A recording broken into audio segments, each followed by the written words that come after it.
আছেন সাইড সাইডে দাঁড়িয়ে যান। সামনে দাঁড়িয়ে যাচ্ছে, আমরা পিছন পিছন দাঁড়িয়ে যান, সারিবদ্ধ হয়ে দাঁড়িয়ে যান। মন্ডলী যারা আছেন তাদেরকে বলা হচ্ছে আমরা এগিয়ে আসুন। মাতৃমণ্ডল থেকে যারা আছেন তারা সামনে আসুন।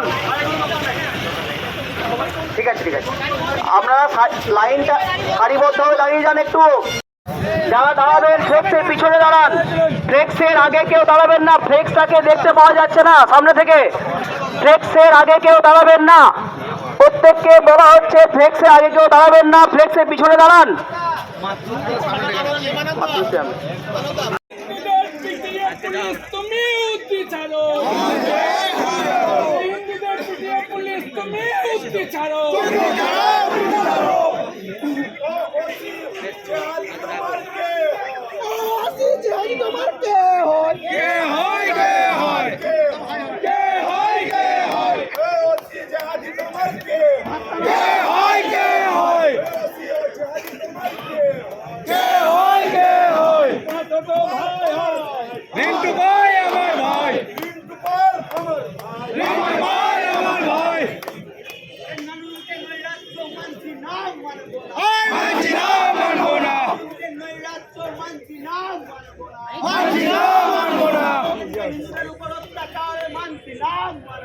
মানছি না, মানবো না।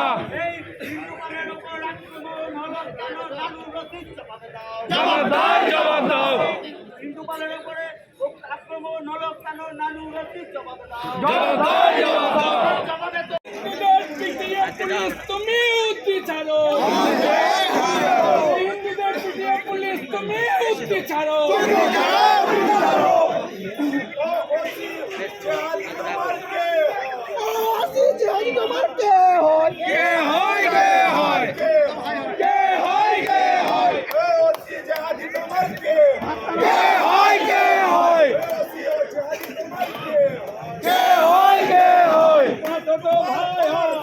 রিন্টু ভাই আমার ভাই, রিন্টু ভাই আমার ভাই। মানছি না, মানবো না। মানছি না, মানবো না। মানছি না, মানবো না। জবাব দাও, জবাব দাও। জবাব দাও, জবাব দাও।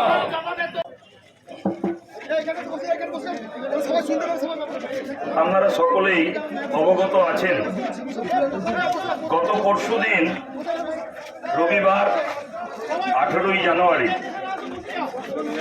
সেই দিন যেখানে আমরা বসে রয়েছি এই প্রশাসনের অফিসের একদম পাশে 20 মিটার দূরত্বের মধ্যে একটি স্থানে, সেখানে ভারতবর্ষের রাষ্ট্রপ্রেমী এই ধরনের একটি যুবক রিন্টু পাল, সে রাষ্ট্রীয় স্বয়ংসেবক সংঘের স্বয়ংসেবক এবং সে ভারত মায়ের সেবায় নিয়োজিত, ভারতবর্ষের গৌরবের জন্য কাজ করছে, এটা তার অন্যায়। এই কারণে যারা ভারত বিরোধী, যারা রাষ্ট্র বিরোধী, যাদের পরিকল্পনা এক সময় তারা এই ভারত মাকে ত্রিখণ্ডিত করে পশ্চিম পাকিস্তান, পূর্ব পাকিস্তান বানিয়েছিল, তারা আবার মাথাচাড়া দিয়ে কিছু প্রশাসনের সহায়তায় তারা আবার ভাবছেন আগামী দিনে ভারতবর্ষকে আবার খণ্ডিত করবে। আর তার জন্য তারা যে স্থান বেছে নিয়েছেন সেটা ভারতবর্ষের এই পূর্ব ক্ষেত্রের পশ্চিমবঙ্গ প্রদেশ। তুমি উঠতে ছাড়ো, হিন্দুদের পিটিয়ে পুলিশ তুমি উঠতে ছাড়ো।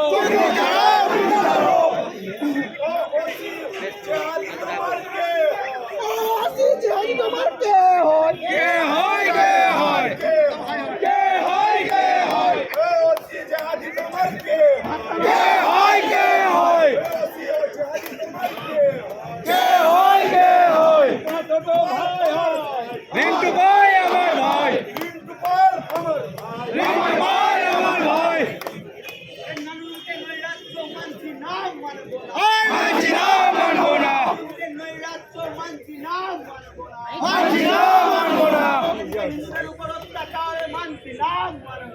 মানছি না, মানবো না। জবাব দাও, জবাব দাও। জবাব দাও, জবাব দাও।